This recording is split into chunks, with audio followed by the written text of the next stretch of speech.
Es Isis Celeste Duque Sánchez y nuestro tema es la reflexión. ¿Qué es la reflexión? La reflexión es el cambio de dirección del movimiento ondulatorio que ocurre en el mismo medio en que se propaga, es decir, después de caer sobre la superficie de un medio distinto. Un ejemplo de esto sería el caso de los murciélagos, ya que ellos al no poder ver bien, usan su ecolocalización para poder emitir ondas y que éstas choquen contra las paredes y así ellos no se choquen.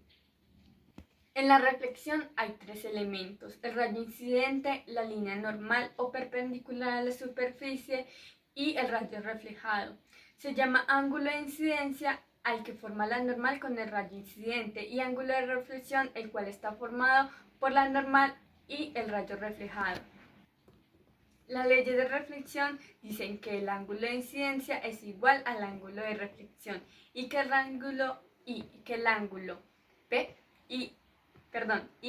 rayo incidente reflejado y la normal están en el mismo plano. En la reflexión existen más ejemplos.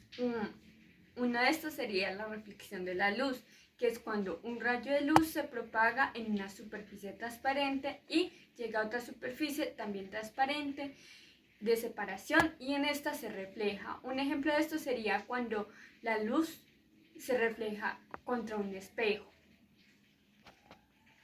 También está la reflexión del sonido, que es cuando la onda sonora se propaga y choca contra una superficie o obstáculo y esta cambia de dirección y sentido. Algunos fenómenos de esta reflexión es el eco, la reverberación y la resonancia.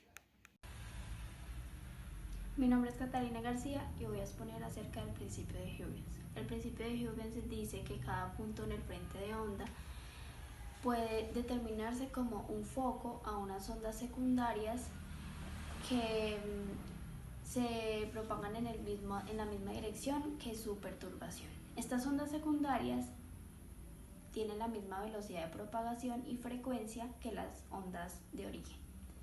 La superficie tangente a todas las ondas secundarias en un determinado instante es el siguiente frente de onda y se llama envolvente. Los frentes de onda son los lugares geométricos que unen a los puntos que en un determinado instante tienen un estado de vibración. Ahora voy a hablar de las leyes de reflexión. La primera ley dice que el ángulo de incidencia, el reflejado y el normal siempre se van a encontrar en el mismo plano. Además que el ángulo reflejado y el ángulo de incidencia siempre van a ser los mismos. A continuación voy a explicar mediante estas imágenes el principio de Huygens. Como podemos notar, aquí se encuentra el frente de onda. El primer rayo en llegar es el primer rayo en llegar a la superficie es este que vamos a denominar el punto A. Como podemos ver, se forma el ángulo de incidencia con el rayo de incidencia y la normal, como podemos notar aquí. En un determinado punto, el punto B va a llegar al punto D o a la superficie. Entonces, esto aquí va a formar este triángulo, que como podemos ver tiene el ángulo de incidencia, que es el mismo que este por semejanza de triángulos. En la siguiente imagen podemos ver cómo las ondas evolucionan y pasa el tiempo. Después de determinado tiempo podemos ver que se forma el ángulo de refracción, que se forma con el rayo reflejado y la normal. Entonces, el punto A se vuelve el punto C y vemos cómo esta onda evoluciona hasta aquí, formando un nuevo frente de onda que es el que está en verde. Como vemos, se forma acá un triángulo. El triángulo tiene el ángulo de reflexión, que es el mismo que está acá por semejanza de triángulos. Además, podemos ver que el punto B llega a la superficie. Ahora, ¿cómo podemos explicar esto con el principio de Huygens? Aplicándolo. Entonces, como podemos ver acá, ya esta onda evolucionó y esta onda evolucionó ya ha pasado el tiempo. Y podemos ver que esta sería la onda secundaria de la que hablan en el principio de Huygens, que a determinado punto, en un punto medio, se duplica. Esto que vemos acá es la envolvente, que forma un nuevo frente de onda. Y esto sería la explicación en imágenes. Mi nombre es Karen Dayana Ríos y voy a explicar los conceptos de reflexión y refracción. Primero que todo voy a empezar con el concepto de reflexión porque creo que es el más fácil, cuando cambia de sentido y dirección. Sentido y dirección. Lo pueden notar, es una superficie neutra, sólida más que todo, y pues ya mantiene el mismo ángulo. Y un ejemplo en la vida cotidiana podría ser cuando nos miramos en el espejo, cuando la luz refleja nuestra imagen en el espejo y la vemos de forma contraria.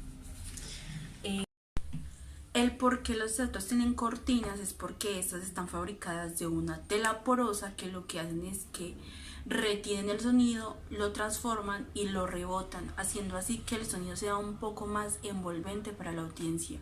Con el tema, esto es refracción y se da un cambio de dirección más no de sentido por la luz. Se da el cambio de dirección más que todo por el medio. Como yo expliqué en el pasado, la reflexión tiene un medio neutro, en cambio este no tiene un medio neutro. Voy a poner el ejemplo de que por ejemplo esto es agua y entonces la luz entra con cierta velocidad que es de normalmente 300.000 kilómetros por segundo, pero al atravesarla cambia, entonces cambia el ángulo y la dirección ya no es igual a como el comienzo. Para explicar un poco más esto, tengo este pequeño ejercicio que dice así: ¿cuál es el índice de refracción de un material si en él la velocidad de la luz es de 240.000 kilómetros por segundo? Ya tenemos que n no la sabemos, la velocidad de la luz en el medio es de 240.000 kilómetros por segundo y la velocidad de la luz en un medio normal es de 300.000 kilómetros por segundo. Entonces tenemos que n es igual a c sobre b, que es igual a 300.000 kilómetros sobre segundo dividido 240.000 kilómetros por segundo. Kilómetros y kilómetros se van y quedan 300.000 dividido 240.000. Eso nos va a dar un índice de refracción de 1,25. 1,25 sin ninguna unidad en sí, ya que el índice de refracción es adimensional.